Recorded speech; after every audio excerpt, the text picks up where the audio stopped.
ಇನ್ನು ಮಂಡ್ಯ ಲೋಕಸಭಾ ಟಿಕೆಟ್ಗಾಗಿ ಸುಮಲತಾ ಕಸರತ್ತನ್ನ ಮುಂದುವರಿಸಿದ್ದಾರೆ. ಬಿಜೆಪಿಯಿಂದ ಟಿಕೆಟ್ ನಿರೀಕ್ಷೆಯಲ್ಲಿ ಸದ್ಯ ಸುಮಲತಾ ಇದ್ದಾರೆ. ಇದೇ ವಿಚಾರಕ್ಕೆ ಸಂಬಂಧಪಟ್ಟ ಹಾಗೆ ಜೆಪಿ ನಗರದ ನಿವಾಸದಲ್ಲಿ ಸುಮಲತಾ ಅವರು ಒಂದು ಮೀಟಿಂಗ್ ಅನ್ನ ನಡೆಸ್ತಾ ಇದ್ದಾರೆ. ಆಪ್ತರು ಹಾಗೆ ಮಂಡ್ಯ ಜಿಲ್ಲೆಗೆ ಸಂಬಂಧಪಟ್ಟ ಹಾಗಿನ ಕೆಲ ಪ್ರಮುಖರು ಈ ಸಭೆಯಲ್ಲಿ ಭಾಗಿಯಾಗಿದ್ದಾರೆ. ಅದನ್ನ ಹೊರತುಪಡಿಸಿದ್ರೆ ಅವರ ಆಪ್ತ ಬಳಗದಲ್ಲಿ ಗುರುತಿಸಿಕೊಂಡಿರುವಂತಹ ನಟ ದರ್ಶನ್ ಹಾಗೆ ರಾಕ್ಲೈನ್ ವೆಂಕಟೇಶ್ ಭಾಗಿಯಾಗಿದ್ದಾರೆ. ಸುಮಲತಾ ಅವರು ಈ ಬಾರಿ ಬಿಜೆಪಿಯಿಂದ ಟಿಕೆಟ್ ನಿರೀಕ್ಷೆಯಲ್ಲಿದ್ದಾರೆ. ಆದರೆ ಬಹುತೇಕ ಜೆಡಿಎಸ್ ಪಾಲಾಗಿ ಹೋಗಿದೆ ಟಿಕೆಟ್ ಅನ್ನುವಂಥದ್ದು ಬಹಳ ಸ್ಪಷ್ಟವಾಗಿ ಗೊತ್ತಾಗ್ತಾ ಇರುವಂತಹ ಸಂಗತಿ. ಹಾಗಾಗಿ ಸುಮಲತಾ ಅವರು ಬಿಜೆಪಿಯ ಟಿಕೆಟ್ ಅನ್ನಾದರೂ ಮಿಸ್ ಆಗಿದ್ದೇ ಆದಲ್ಲಿ ನಂತರ ಏನ್ ಮಾಡಬೇಕು ಅನ್ನುವಂಥ ಒಂದು ಚರ್ಚೆಯನ್ನ ಮಾಡ್ತಾ ಇದ್ದಾರೆ ಅನ್ನುವಂಥ ಸಂಗತಿ ಗೊತ್ತಾಗ್ತಾ ಇದೆ. ಭಾರಿ ಕುತೂಹಲ ಮೂಡಿಸಿದೆ ಸುಮಲತಾ ಅವರ ಇವತ್ತಿನ ಈ ಮೀಟಿಂಗ್.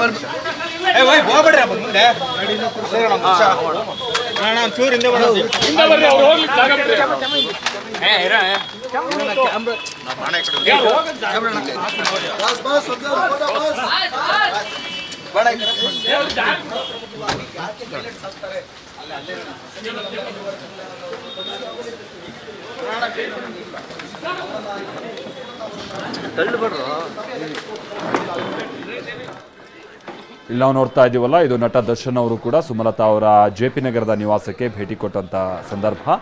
ಚುನಾವಣೆಯಲ್ಲಿ ಕಂಟೆಸ್ಟ್ ಮಾಡಬೇಕಾದಂತಹ ಸಂದರ್ಭದಲ್ಲಿ ಅವರೀಗ ಹೇಳಿ ಕೇಳಿ ಬಿಜೆಪಿ ಟಿಕೆಟ್ ನಿರೀಕ್ಷೆಯಲ್ಲಿರುವಂತಹ ಕಾರಣಕ್ಕಾಗಿ ಬಿಜೆಪಿ ಟಿಕೆಟ್ ಸಿಗುವಂಥದ್ದು ತೀರಾ ಕಷ್ಟಕರವಾಗಿದೆ. ಹಾಗಾಗಿ ಮುಂದಿನ ಹೆಜ್ಜೆ ಏನಿರಬೇಕು ಅನ್ನುವಂಥ ವಿಚಾರವಾಗಿ ಸುಮಲತಾ ಅವರು ತಮ್ಮ ಆಪ್ತರ ಜೊತೆಗೆ ಚರ್ಚೆಯನ್ನು ನಡೆಸ್ತಾ ಇದ್ದಾರೆ. ಇವತ್ತಿನ ವಿಚಾರ ಅಂತ ಅಂದರೆ ಇಂಡುವಾಳು ಸಚ್ಚಿದಾನಂದ ಇವರು ಸುಮಲತಾ ಅವರ ನಿವಾಸಕ್ಕೆ ಆಗಮಿಸಿದ್ದಾರೆ. ದರ್ಶನ್ ಆಗಮನದ ಬೆನ್ನಲ್ಲೇ ಇಂಡುವಾಳು ಸಚ್ಚಿ ಕೂಡ ಎಂಟ್ರಿ ಕೊಟ್ಟಿದ್ದಾರೆ. ಜೆಪಿ ನಗರದಲ್ಲಿರುವಂತಹ ಸಂಸದೆ ಸುಮಲತಾ ಅವರ ನಿವಾಸ. ಲೋಕಸಭಾ ಟಿಕೆಟ್ ಬಗ್ಗೆ ಸುಮಲತಾ ಅವರ ಮನೆಯಲ್ಲಿ ಸಭೆ ಆಗ್ತಾ ಇದೆ.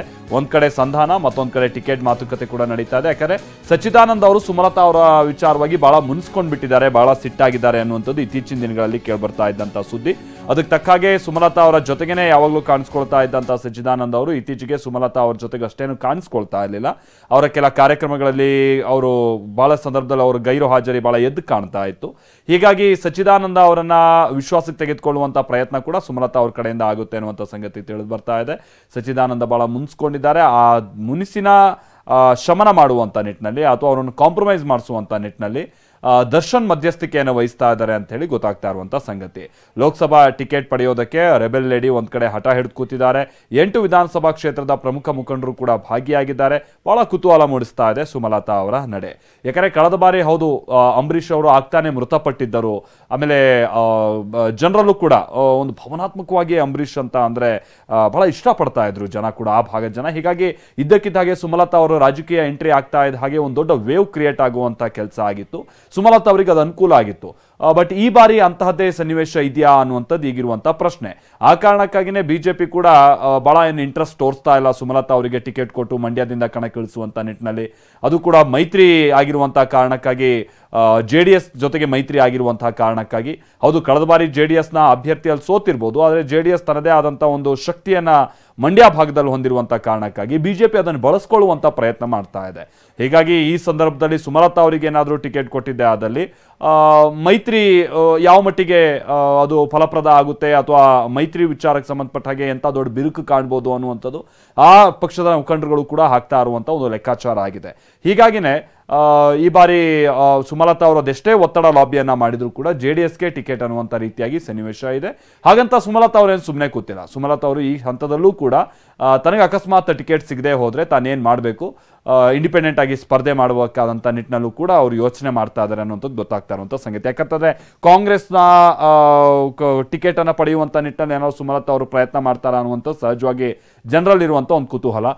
ಬಟ್ ಭಾಳ ಏನು ಕಾಂಗ್ರೆಸ್ ಕೂಡ ಇಂಟ್ರೆಸ್ಟ್ ತೋರಿಸ್ತಾ ಇಲ್ಲ ಸುಮಲತಾ ಅವರಿಗೆ ಟಿಕೆಟ್ ಕೊಡುವಂಥ ನಿಟ್ಟಿನಲ್ಲಿ, ಅಥವಾ ಈ ಥರದ ಮಾತುಕತೆ ಕಾಂಗ್ರೆಸ್ ಪಾಳ್ಯದಲ್ಲೂ ಕೂಡ ಏನಾಗ್ತಾ ಇಲ್ಲ. ಕಾಂಗ್ರೆಸ್ ಈಗ ಆಲ್ರೆಡಿ ಅಲ್ಲಿ ಸ್ಟಾರ್ ಚಂದ್ರು ಅವರನ್ನ ಫೈನಲೈಸ್ ಮಾಡಿದೆ ಅಂತ ಹೇಳಿ ಗೊತ್ತಾಗ್ತಾ ಇರುವಂತ ಸಂಗತಿ. ಅದಕ್ಕೆ ತಕ್ಕಂಗೆ ನಿನ್ನೆ ಗಣಿಗ ರವಿ ಕೂಡ ಮಂಡ್ಯದ ಅಭ್ಯರ್ಥಿ ಸ್ಟಾರ್ ಚಂದ್ರು ಅಂತಾನೆ ಹೇಳ್ತಾ ಇದ್ದಾರೆ ಕಾಂಗ್ರೆಸ್ನಿಂದ. ಇನ್ನು ಬಿಜೆಪಿ ಜೆಡಿಎಸ್ನ ಮೈತ್ರಿ ಅಭ್ಯರ್ಥಿಯಾಗಿ ಯಾರು ಕಣಕ್ಕಿಳಿತಾರೆ ಅನ್ನೋದು ನೋಡಬೇಕಿದೆ. ಈಗಿರುವಂಥದ್ದು ಒಂದೇ ಒಂದು ಆಪ್ಷನ್ ಅಂತ ಅಂದರೆ ಅದು ಇಂಡಿಪೆಂಡೆಂಟ್ ಆಗಿ ಇಳಿಯುವಂಥ ನಿಟ್ಟಿನಲ್ಲಿ ಈ ನಿಟ್ಟಿನಲ್ಲಿ ಯೋಚನೆ ಆಗ್ತಾ ಇದೆ.